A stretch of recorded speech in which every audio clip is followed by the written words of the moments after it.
Estádio Municipal Paulo Machado de Carvalho, o Pacaembu, inaugurado em 1940, um verdadeiro templo do futebol paulista. É aqui que a gente apresenta uma série chamada Times Esquecidos. Qual é o maior clube do estado? Corinthians, Palmeiras, São Paulo, Santos, cada um puxa a sardinha para o seu lado, né? E quem tem a maior torcida? Essa é fácil, não é? Certeza! Pois 100 anos atrás essa resposta não era tão simples. O paulistano era o maior time do estado.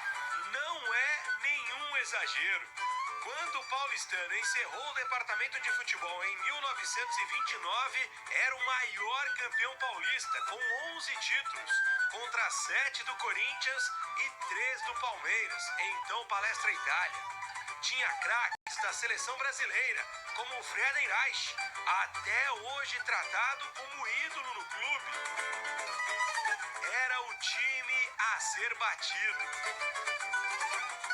Poxa, o time que chega durante 9 anos, ele chega em 8 finais, quem não vai querer ter rivalidade, né? Um clube que nasceu com a ideia de representar a cidade e encontrou no futebol uma boa oportunidade.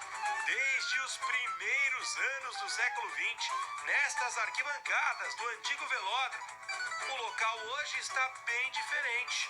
Este trecho da Rua da Consolação virou Nestor Pestana e onde ficava o estádio agora se chama Teatro Cultura Artística. Até 1915 os jogos eram aqui. Todos queriam ver o paulistano, o único tetracampeão paulista da história. O feito foi realizado em 1916, 17, 18 e 19. Corinthians, Palmeiras, São Paulo e Santos nunca tiveram essa honra. Motivo de grande orgulho, os troféus estão no Salão Nobre do clube. Essas duas taças significam o tetra.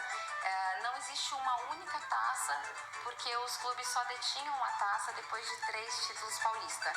Então, isso aconteceu em 1917, quando o paulistano ganhou 13, 16 e 17, por isso conquistou aquela taça que é o Jockey Clube. E depois eles fizeram a outra, que era a cidade de São Paulo, que só veio em 1921, porque o paulistano conquistou em 1918, 19 e 21. E foi vice, na verdade, de 1920. Podia ter sido hexa. Podia ter sido hexa. Em 1925, o auge. Uma excursão para a Europa, representando o futebol brasileiro. Talvez a parte mais ilustre, emocionante da história do futebol do clube.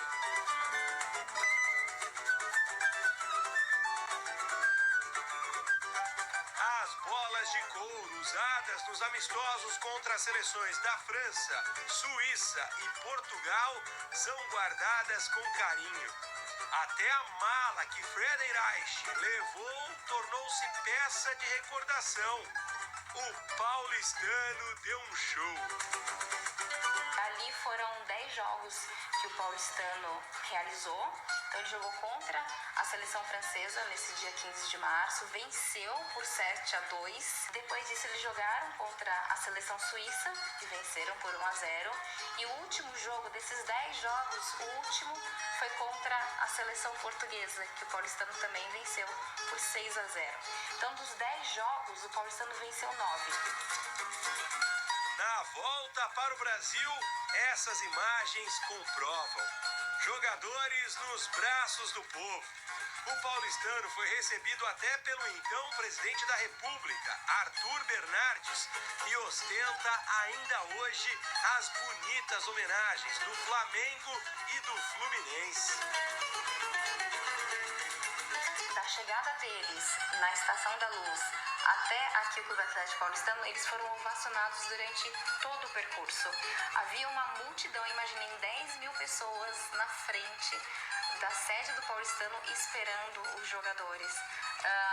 Vocês podem imaginar o que acontece. Houve uma invasão dessas pessoas na sede, foram feitas festas e mais festas.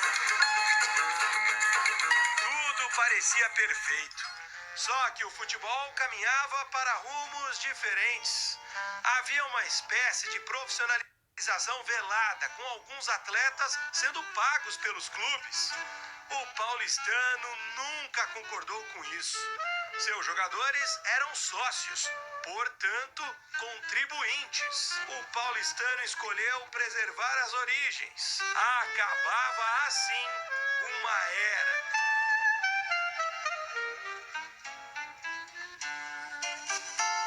Só que começava uma nova trajetória. Quase 100 anos depois, o esporte continua sendo o carro-chefe.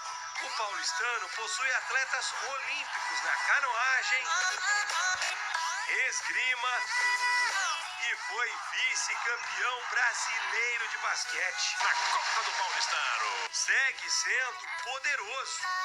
Atualmente são 24 mil sócios, que inclusive jogam futebol amador, claro, num campo que fica quase no mesmo terreno do lendário estádio do Jardim América.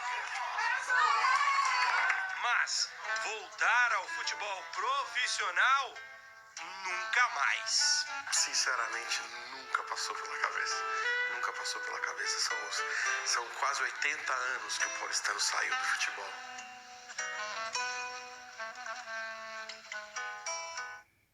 Uma história gloriosa, digna da grandeza do Clube Atlético Paulistano.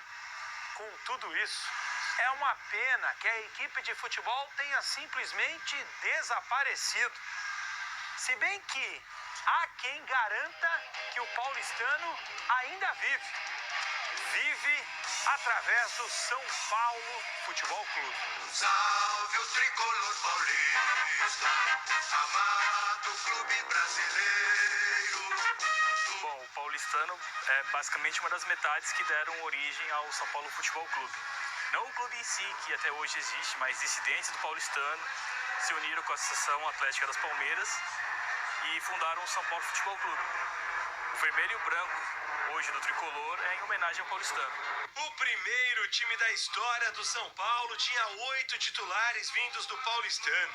Não por coincidência, foi campeão paulista logo no segundo ano de existência, em 1931. Se você pega os sócios hoje do paulistano, a maioria torcem para o São Paulo. Não sei se isso veio já naquela época, de geração em geração, né? A empatia pelo clube que saiu daqui do paulistano, né? Hoje o trio de ferro tem Corinthians, Palmeiras e São Paulo. O Santos também é considerado um gigante. Mas onde estaria o paulistano? Olha, o paulistano tem uma história que tudo que ele tenta fazer, ele faz direito. Eu tenho certeza que se nós estivéssemos hoje com o futebol profissional, nós estaríamos entre os 4 grandes, com certeza. Se o paulistano não tivesse abandonado o futebol, em tese não teria motivos para o São Paulo existir hoje. A gente não pode tratar do que aconteceria no futuro ou passado, mas poderiam mudar de nome, poderiam se profissionalizar, mas em teoria o São Paulo hoje não existiria se não fosse essa decisão do paulistano em abandonar o futebol. Impossível saber exatamente o que iria acontecer. Fato é que depois de tanto tempo, o paulistano continua sendo o 5º maior campeão paulista. Clubes centenários como Guarani, Ponte Preta e outros tradicionais como a Portuguesa nunca chegaram nem perto das conquistas. É o primeiro capítulo da nossa série de times esquecidos. Sem dúvida nenhuma, o maior time entre todos eles.